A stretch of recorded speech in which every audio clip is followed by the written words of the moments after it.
क्या आपने कभी यह सोचा है कि एक सासू माँ की नज़रों में बहू बेटी क्यों नहीं बन सकती?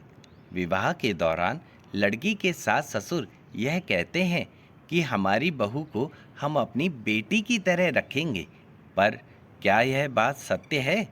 कई बातों में एक सासू माँ की नज़रों में बहू बहू ही रहती है, उसे बेटी का दर्जा नहीं देती। बहू चाहे अपने सामर्थ्य से ज़्यादा काम करे, पर फिर भी वह सासू माँ की नज़रों में तुच्छ है। वह कभी भी अपनी बहू की प्रशंसा नहीं करेगी।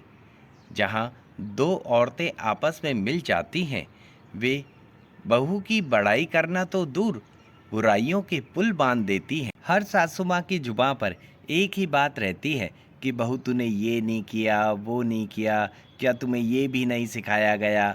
पर वे कभी भी यह नहीं सोचेंगी कि उन्होंने अपनी बेटी को क्या सिखाया।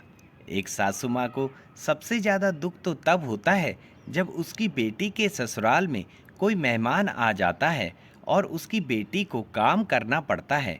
ऐसी अवस्था में एक माँ अपनी बेटी के लिए कहती है कि मेरी बेटी को कितना काम करना पड़ता है, हमेशा एक पाँव पर खड़ी रहती है। एक माँ की नज़र में तो उनकी बेटी एक सीधी सादी गाय के समान है, जिस पर ना जाने कितना अत्याचार हो रहा है।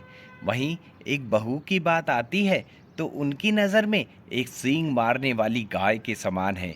एक सासू माँ को अपनी बहू में दुनिया भर की सारी चालाकियां नजर आती हैं। हमें आज तक यह समझ में नहीं आया कि एक माँ की नज़रों में बहू और बेटी में इतना फर्क क्यों?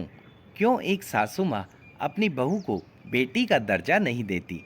आखिरकार एक बहू भी किसी की बेटी है और एक सास भी कभी बहू थी। फिर आपसी विचारधाराओं में इतना मतभेद क्यों? लेकिन यह बात तो सत्य है कि ताली कभी एक हाथ से नहीं बजती। ऐसा प्रतीत होता है कि इसके पीछे आपसी स्वाभिमान और अभिमान की लड़ाई है।